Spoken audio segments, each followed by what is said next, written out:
Good evening, Dylan. It is Monday, and I guess I kind of agree and disagree with your video, kind of like you did to my previous one. Because I disagree because I think you answered my question originally about people contributing to small societies, which is one of the ways you can interpret what I said, maybe not what I actually meant. I think that when you got to the topic of nationalism and the state as we know it today is when you hit where I was actually intending, the mentality that you are contributing to the state and not just keeping you and your family unit alive. So yeah, you kind of answered it in all the ways, but you clearly had a focus point, which I can't disagree with. I didn't really have a point to focus on, so yeah, I like it. I think it's pretty interesting that the time that the contribution to a greater society came about with nationalism was a time of great upheaval, and there was a lot of unknowns taking place. Sorry for that kicking on.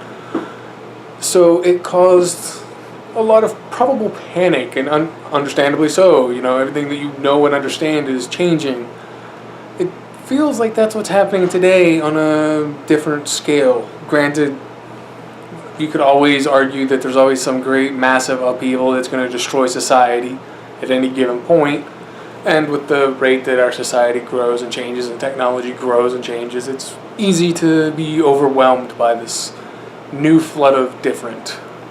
I'm kind of curious to know how people during that revolution, that general time frame, felt about what was going on and how it would change their lives.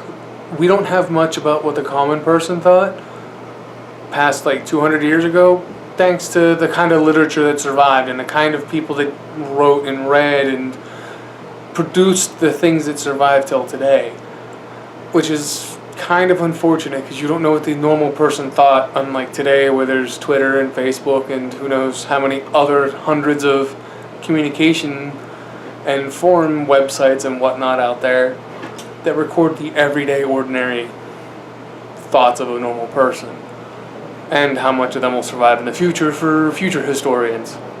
But if they were similar to how we are today, they probably would have panicked and thought this was the end of the world as they knew it, because it was the end of the world for their worldview. Their worldview would be forced to change to this new one, and I wonder if that's what we're constantly seeing today, and it's every couple of years there's a whole new panic as a new worldview gets introduced.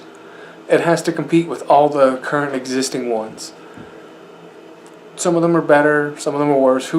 It all depends on your viewpoint and where you stand.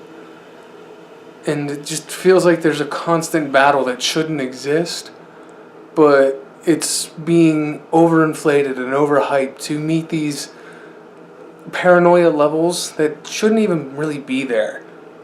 Anyway, Dylan, that's pretty much all I have for today. I need to get back to work. I've been slacking off for way too long now.